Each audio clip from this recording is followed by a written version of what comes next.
Every couple has their secrets, but when John and Sarah accept an invitation to a luxurious getaway, their marriage teeters on the edge of collapse. What happened within those walls, where chandeliers sparkled and silence was louder than words? This story will make you question the true meaning of trust. John worked as a senior engineer for a big-name tech company, climbing his way up through the ranks to earn respect and a solid income, which let them live comfortably. Sarah, on the other hand, managed clients as a marketing manager for a bustling firm downtown. She was a natural. Her charm and skill quickly made her a favorite among her clients too. Together, they shared a warm, loving relationship grounded in years of trust, respect, and companionship. Their home, recently renovated to reflect both John's practical approach and Sarah's creative touch, was the pride of their suburban neighborhood. With cozy living areas and a spacious, open kitchen ideal for family meals, it felt like a true haven. They'd carefully planned every corner, imagining it as the place they'd grow old together. Their kids, Emma and Ethan, were the heart of the family. Emma, 12, had a quick wit like her mother and a calm demeanor like her dad. Ethan, only 7, looked up to his sister and loved tagging along with John whenever he worked on projects around the house.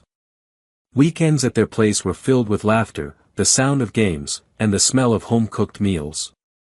Every Friday night, they had a tradition of piling onto the couch for a family movie marathon, munching on Sarah's perfectly made popcorn. John and Sarah had big dreams too. They talked about traveling once the kids were a little older, maybe even opening a small business someday. They pictured a future full of adventures and, eventually, grandkids filling up the home they'd put so much love into. But recently, something had shifted between them, almost too subtly to notice at first. It started when Sarah began talking about a client, Andrew. She was staying late more often, working on his projects and mentioning how important his account was for her career. While John trusted her completely, he couldn't shake the feeling that something was slightly off. Andrew's name was coming up more often than any other client's, and one evening, when her phone lit up with a message from him, John felt a quiet unease creeping in. "So, Andrew extended an invitation today," she said, trying to keep her tone casual. "He's organizing a little weekend retreat at a beautiful resort on the coast. He rented out the whole place just for us and a few other teams." John raised an eyebrow, his curiosity piqued. "Us?" "Yeah," she replied, eyes shining with excitement. "He actually mentioned I could bring you along. He invited all of us to bring our partners. He thinks it's important for everyone to relax and spend some time together outside of work. It's a huge opportunity, John. Not everyone gets this kind of invitation." John felt a slight chill at the enthusiasm in her voice. He could picture Andrew in his mind, a client with the power to rent out an entire resort, nonchalantly acting like this whole thing was just a casual outing. "Well, that's certainly generous of him," John said, keeping his voice steady, even as a pang of discomfort settled in his chest. "He really is something else," Sarah went on, a smile lingering on her face. "People really look up to him. He's got this kind of presence, you know. It's inspiring, and it's a fantastic chance for me to network, to connect with the team outside of the office." John nodded, though he felt a growing unease. This Andrew sounded like more than just another client, a guy influential enough to sweep his team off to a resort, someone Sarah seemed to admire a bit too much. And yet, John hadn't even met him. Trying to push down his discomfort, John forced a smile. "Well, it sounds like a big event. I'm sure it'll be good for you and your team." His voice was calm, but inside, he couldn't ignore a sharp twinge of jealousy. The idea of Andrew playing host with his wife as one of his special guests didn't sit right with him. Sarah, completely unaware of the thoughts swirling in John's mind, continued, her excitement spilling over. "I knew you'd understand. Just think, a gorgeous oceanfront resort, with everything covered. Plus, you'll finally get to meet everyone I work with. And if we play our cards right, Andrew might even consider expanding our account. This is a big step for us." John kept his expression steady, even as his thoughts drifted to what that weekend might bring. He couldn't deny her enthusiasm, but he could already sense the unease building, the weekend hanging over him like a cloud, where his concerns about Andrew might only grow. As they drove up the winding road to the resort, John was taken aback. This place was beyond anything he'd pictured.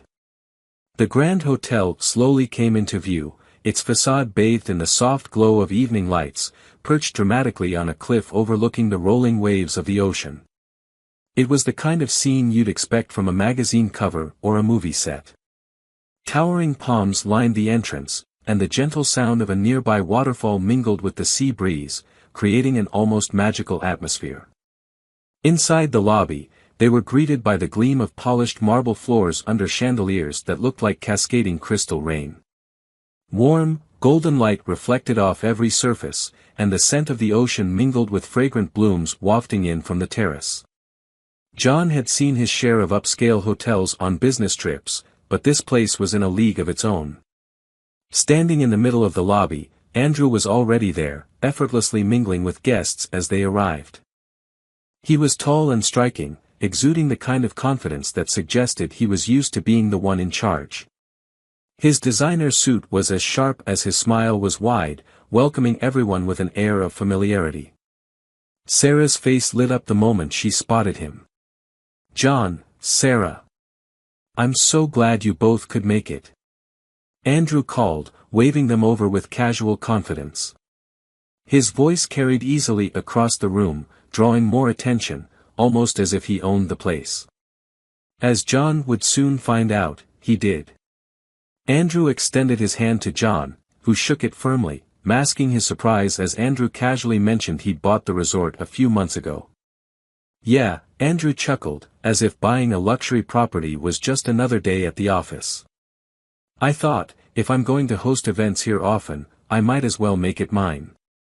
"This place is incredible, Andrew," Sarah said, clearly captivated. Her eyes were wide, taking in the high ceilings, intricate sculptures, and the grand piano tucked in the corner of the lobby. "I've never seen anything quite like it." Andrew's smile broadened, his gaze lingering on Sarah a second longer than John was comfortable with. "I'm glad it meets your standards. I wanted a spot where everyone could unwind and connect. Make yourselves at home." They eased into the evening, mingling with Andrew's team and the other invited guests. Andrew's presence seemed to fill the space, magnetic and almost inescapable as he moved from one group to another, effortlessly charming everyone he spoke to. He had a knack for making people laugh, leaning in just enough to show interest but never overstepping. Sarah seemed captivated, her eyes trailing him more than once, and each time he approached, she leaned in eagerly, hanging on his every word. John told himself not to read into it, but each laugh, each shared glance between Sarah and Andrew, stirred an uncomfortable feeling he couldn't quite shake. Later that night, John found himself surprised once more. Back in their suite, a luxurious space larger than most apartments, complete with a private balcony overlooking the ocean, Sarah looked happier than he'd seen her in a long time. She poured them each a glass of champagne from the complimentary bottle left for them, lifting her glass with a warm smile. "To us," she said softly, her eyes resting on him. "Thank you for being here with me, John. I know this wasn't exactly what you had in mind for a getaway." John raised his glass to hers, swallowing his lingering doubts along with the champagne. Tonight, she seemed so affectionate, her hand lingering on his shoulder, her laughter light and easy. When she kissed him, there was a sweetness he hadn't felt in ages, but somehow, it only deepened his unease. It was as if she was trying to reassure him, or maybe herself. For a moment, he wondered if she was hiding something.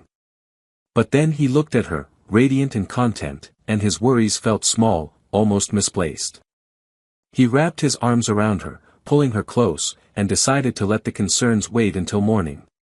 Here, in this beautiful place, he'd let them have this moment.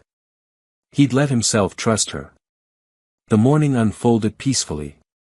John and Sarah shared breakfast on the resort's patio, overlooking a sunlit ocean glimmering under a cloudless sky.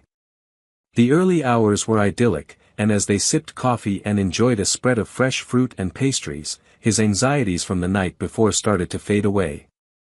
Then Andrew approached their table, his polished smile giving away nothing. He invited them for a private conversation in his office.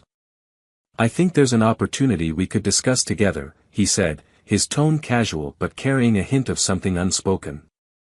John's curiosity blended with caution as they followed Andrew through the hotel's elegant hallways to a secluded office. Once inside, Andrew gestured for them to sit across from him, a broad mahogany desk separating them. He leaned back in his leather chair, his gaze sharpening as he carefully chose his next words. "There's something I've been considering," Andrew said finally, looking between them. "It's a bit unorthodox, but with the right mindset, it could be beneficial for all of us." He paused, letting the words settle, his gaze lingering on Sarah in a way that made John shift uneasily in his seat. Andrew leaned forward, folding his hands with a serious expression. "I'll be direct," he continued. "I'd like to spend the night with Sarah. Alone." He let the words hang, then added, "And I'm willing to compensate you both very generously for it." John's heart went cold, his mind struggling to grasp what he'd just heard. It felt as if the floor had dropped from beneath him, his world spinning wildly. For a moment, he thought he must have misunderstood. "Excuse me?" John stammered, his voice rough and strained. "What are you saying?" Andrew didn't miss a beat. "Exactly as I said," he replied smoothly. "A financial offer. This is simply a mutually beneficial arrangement. Sarah stands to gain, and so do you both. Think of it as an investment in your family's future." John's mind spun, each word striking like a blow. Shock quickly gave way to fury. He couldn't fathom how anyone would think he'd consider something so repulsive, let alone have the audacity to say it outright. His hand gripped the arm of his chair tightly, a hot surge of anger flooding through him.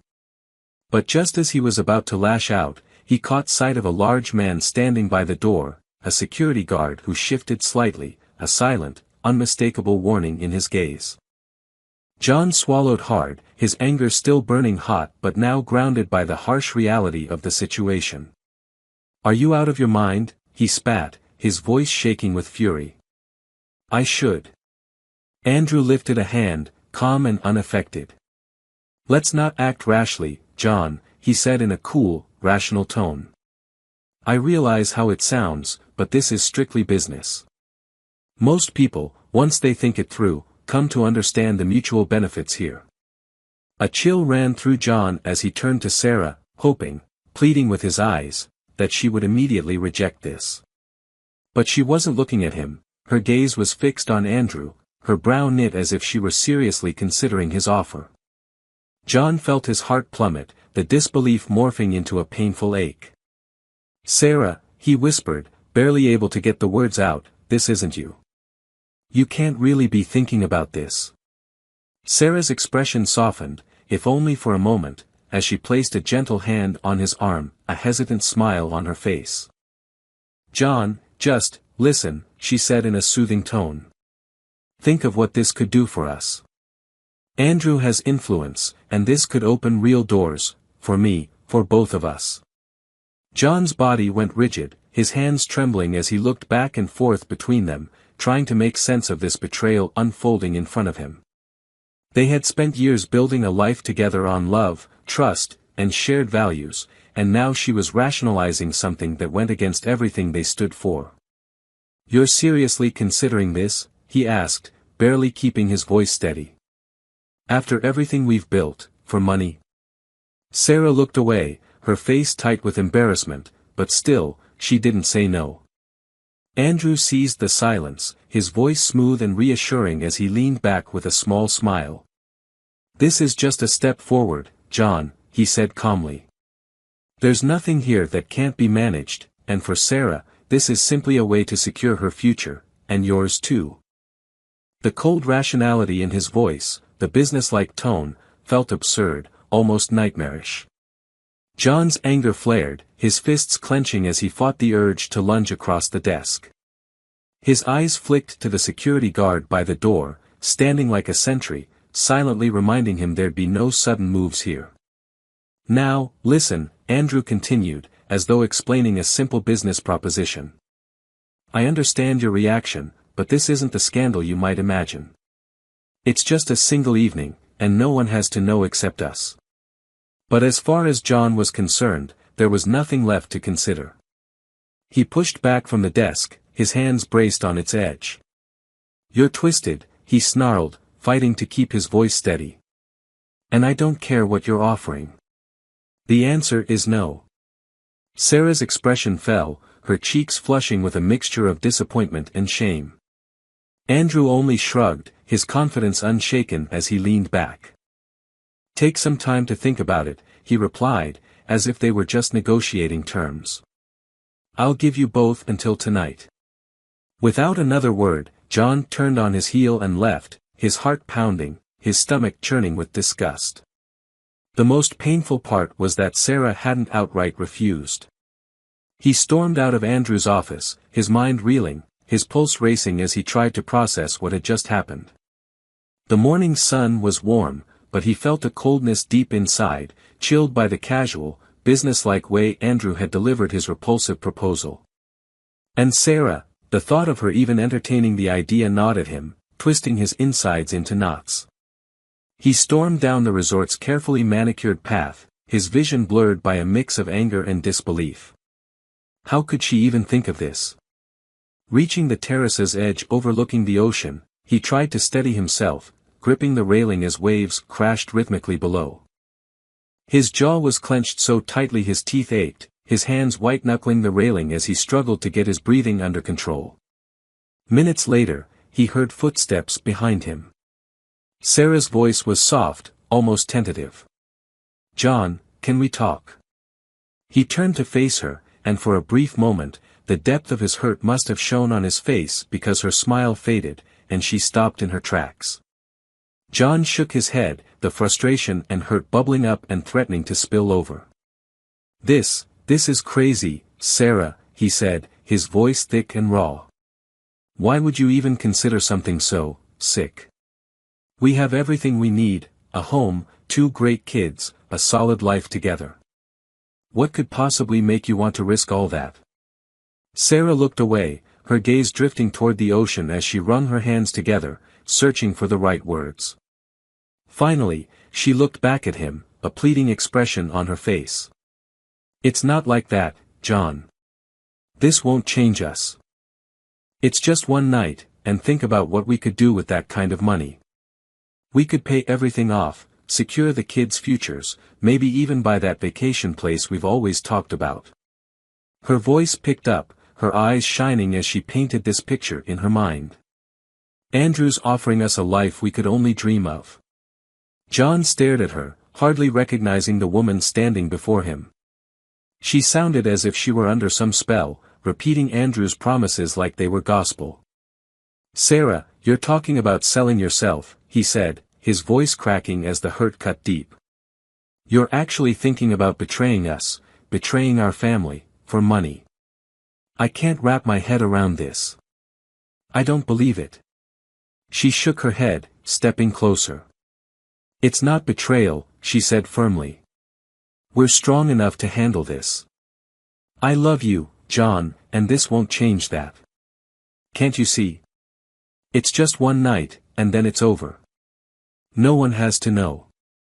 We'll move on like it never happened. Each word felt like another blow, breaking his heart bit by bit. He wanted to reach her, to pull her back from this warped vision, but she looked at him with pity and a touch of frustration, as if he were the one being unreasonable. That hurt most of all. No, he whispered, his head shaking in disbelief. Sarah, can't you see how this would change everything? This isn't you. The woman I married wouldn't consider this for even a second. Don't be so rigid, John, she shot back, exasperation slipping into her voice. People make sacrifices for the people they love all the time. I'm thinking about our future, our kids' futures. He could barely believe the words coming out of her mouth. Sacrifice, he choked out. You're willing to sacrifice us for one night with him? You'd rather have his money than keep our family intact. How could you, Sarah? She hesitated, and for a moment, her face softened as she saw his pain, but then, as though something snapped her back, her expression hardened. This is an opportunity, John. You don't understand how rare it is, the doors this could open. He couldn't bear to listen anymore.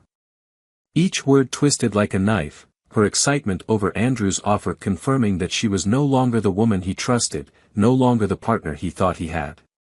It was as if Andrew's promises had bewitched her, filling her head with visions of wealth and success, poison seeping into their marriage and tearing apart everything they'd built together.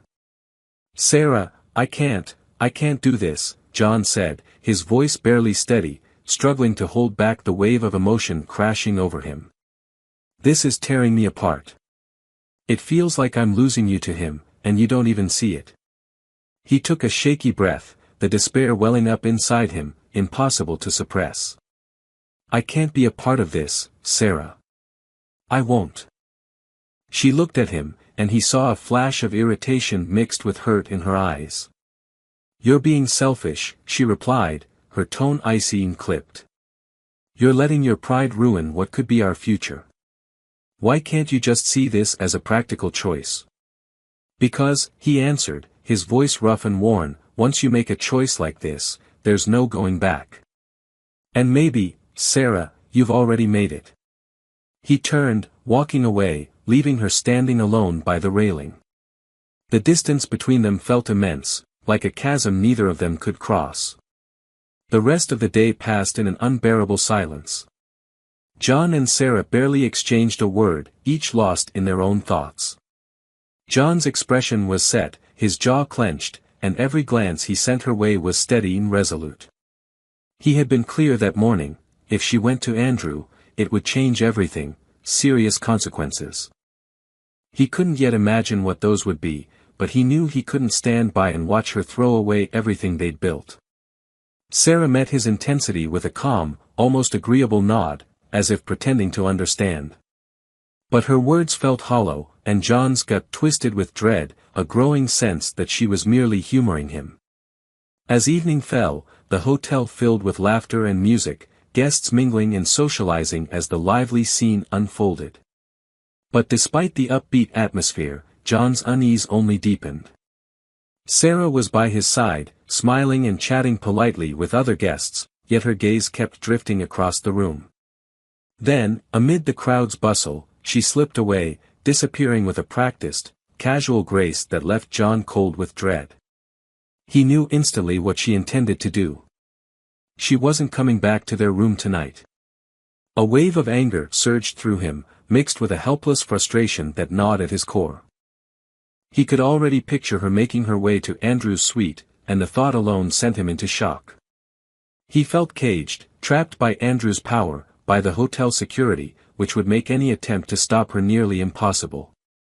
And he could only imagine the smug, mocking look on Andrew's face if he even tried. As he paced an empty hallway near their room, a wild idea took root, a reckless, dangerous plan. He couldn't stop Sarah outright, but maybe he could still make a statement. Something bold and disruptive, something that would ruin Andrew's smug plans and make it clear that John wouldn't sit quietly. Before he fully realized what he was doing, John found himself standing by a heavy curtain near the ballroom, a quieter, less crowded corner of the hotel. His mind raced, fueled by anger, betrayal, and desperation. He looked around to ensure he was alone, then pulled out his lighter, flicking it on with trembling hands. The small flame wavered as he held it close to the thick fabric. Initially, he only intended to startle Andrew, a small commotion, enough to disrupt the evening and send a message. But the flame took to the curtain faster than he expected, the dry fabric catching instantly and growing into a blaze. Smoke curled upward, thickening into dark plumes as the fire spread across the curtain, reaching for the walls and nearby furniture, hungry for more. It was only when the heat pressed against his skin and the smoke began to thicken around him that John fully grasped the magnitude of what he'd done. The flames were raging now, crackling ferociously as they consumed the drapes and climbed hungrily up the wooden trim along the walls. Panic seized him as he watched the fire spiral far beyond his control. He had never intended for it to grow this monstrous. Thick, choking smoke filled the corridor, darkening the air as he stumbled back, his skin tingling from the intensity of the heat.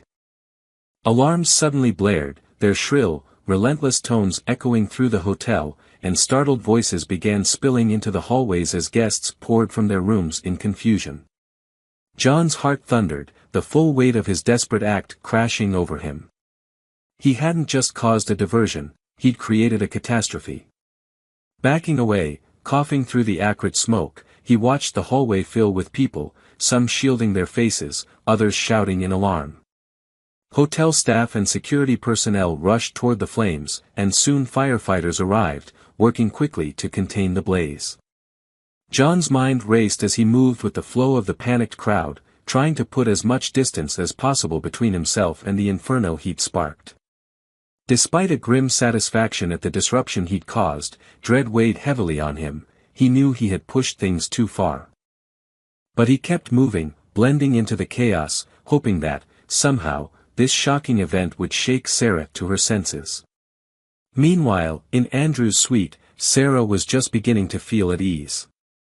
She had crossed the room toward him, her shirt partially unbuttoned, when a piercing siren shattered the silence. She froze, heart pounding, and turned toward the door in confusion and irritation. "What is that?" she demanded, her voice taut with unease. They both paused, trying to process the blaring sound, and then the hotel's intercom crackled to life, instructing all guests to evacuate immediately. Andrew muttered a curse under his breath, quickly buttoning up his shirt. "Let's go. This place is supposed to handle anything, probably just a false alarm." But the frantic energy outside and the growing smoke creeping in from under the door suggested otherwise. The sight of those thick, curling tendrils of smoke made Sarah's stomach drop.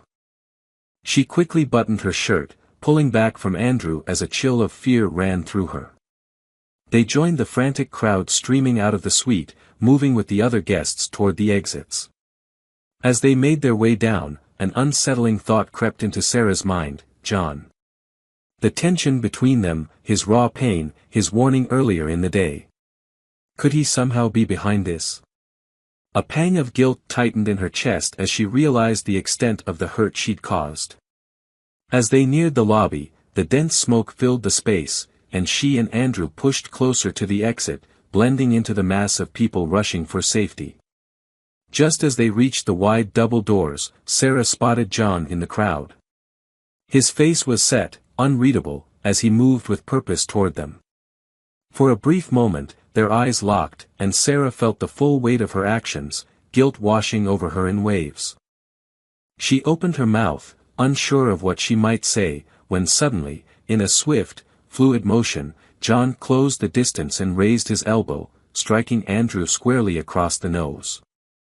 Andrew staggered back, shock flashing across his face before he collapsed, dazed and crumpled on the floor. In the thick smoke and frenzied crowd, no one paid attention, not even Andrew, as he faded out of consciousness, fully comprehended what had just happened.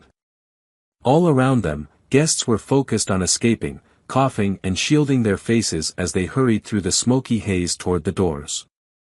John turned to Sarah, his face darkened with a mix of fury and heartbreak, and took her firmly by the arm, leading her outside. She stumbled after him, dazed and unable to fully process the chaotic whirlwind of events that had just unfolded. The crisp night air hit her, a stark contrast to the smoky, suffocating atmosphere inside. Sirens blared as firefighters doused the remnants of the blaze, and although the fire hadn't spread far, the commotion was enough to send guests murmuring with a mix of alarm and disappointment. Sarah's head swam as she watched the scene, waves of emotions crashing over her. She glanced at John, whose face was unreadable, his gaze locked on the ground, and for the first time, she felt the full weight of her actions. Guests trickled outside, some looking shaken, others frustrated, casting weary glances back at the hotel where their perfect night had been reduced to ashes. As Sarah took it all in, the finality hit her. The cost of her decisions, the betrayal she'd inflicted, was more than she'd ever anticipated. Without a word, John guided her to their car. The silence was thick, suffocating, with only the soft hum of the engine as he pulled away from the resort and headed toward the winding road home. The drive was dark and tense, mirroring the heavy silence between them. John gripped the steering wheel tightly, his eyes glued to the road, refusing to look at her. When they finally reached their home, he killed the engine and stepped out without a glance her way, striding to the front door. Sarah trailed after him, her heart pounding as she followed him inside, where the silence felt like a storm about to erupt. In the dim hallway, John stopped, taking a slow, deep breath as if steadying himself to finally confront everything he'd held back. But before he could speak, Sarah's voice cut through the silence, sharp and accusatory.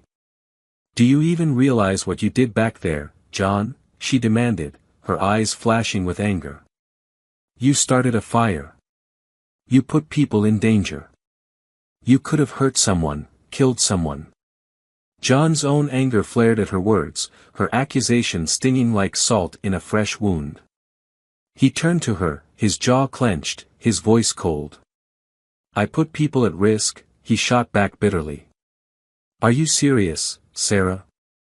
Do you even understand what you were about to do tonight? You were ready to throw away everything we've built, everything we are, for one night with that man, for money. Did that cross your mind, or were you too busy counting the zeros?" Sarah's eyes flickered with guilt, but she quickly regained her composure.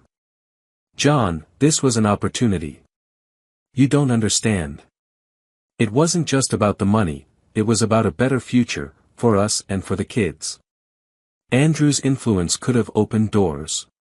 "Opened doors?" John's voice rose, a hollow laugh escaping him. "Selling yourself, selling us, is what you think will secure our future? That's your idea of a better life? Don't be so dramatic, John," she snapped, frustration lacing her words. "It was a choice. One night. It wouldn't have changed how I feel about you, about our family." "Stop lying to yourself, Sarah," he replied, his voice flat with sorrow.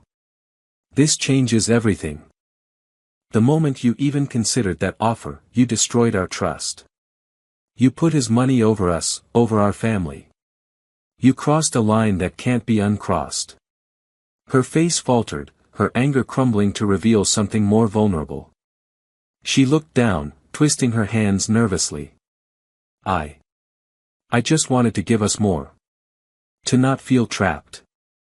To have choices, options." "Options?" John's voice cracked, thick with the weight of betrayal. "Was what we had not enough for you?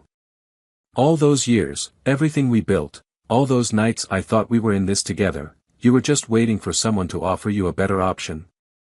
Sarah's expression softened with guilt, and for a moment she seemed to search for words, for something to justify her choices, to make sense of the pain reflected in his eyes.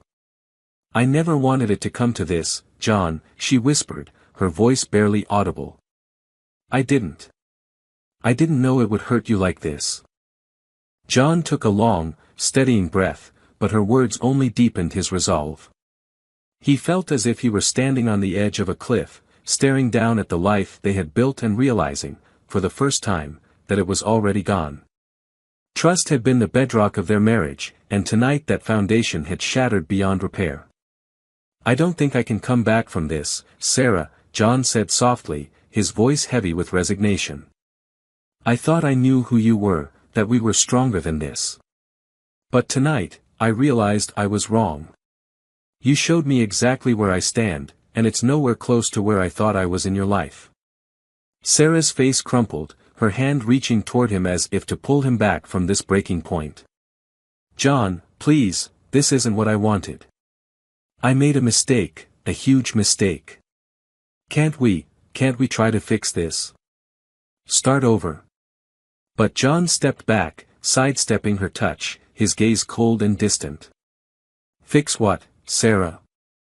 How do we rebuild a marriage when the trust is gone? I don't even recognize the person standing in front of me anymore." Her expression fell, her eyes filling with tears, wide and desperate. "John, don't say that. Please. I know I was wrong. I know I hurt you.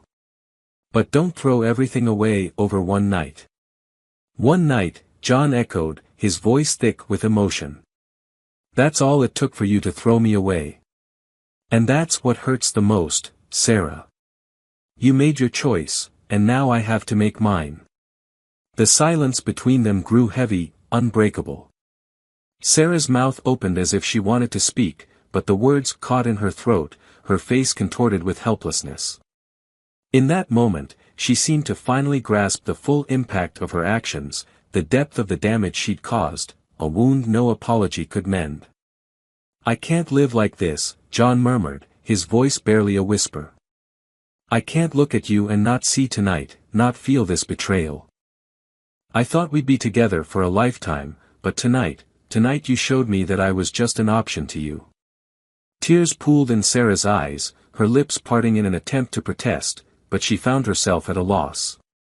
She wanted to beg, to promise she'd change, that somehow she could make this right. But deep down, she knew she couldn't erase what had happened. As John turned toward the stairs, Sarah took a trembling breath, her heart breaking as she watched him go. She reached out, her voice faltering as she called his name. John, please. I'm so sorry. I'm so. But he didn't turn back. His footsteps echoed down the hallway, carrying him further away, and with each step, the distance between them grew, a chasm that no words could bridge. She stood there, engulfed in the silence of her own regret, realizing that her actions had cost her the man she loved, the life they'd shared, and a trust that could never be restored. The divorce process moved quickly, an almost mechanical end to a relationship that had once been filled with so much life and love.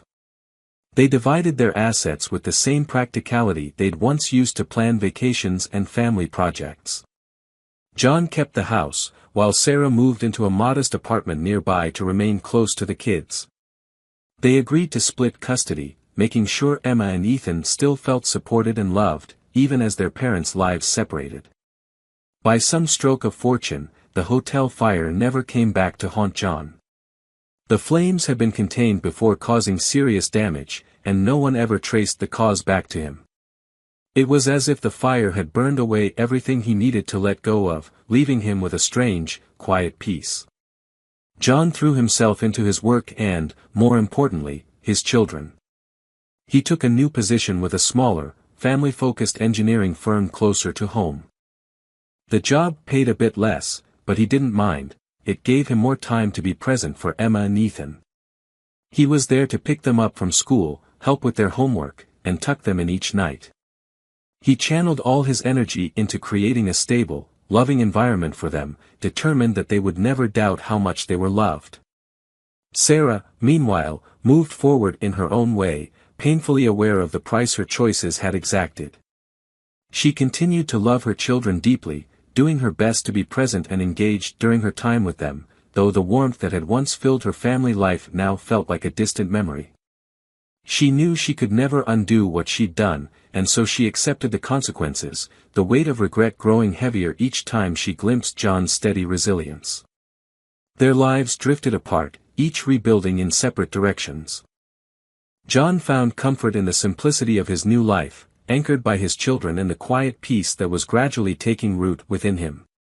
And Sarah, burdened by the quiet remorse of her decisions, tried to chart her own path forward, fully aware that the life they'd shared was gone forever, never to be restored.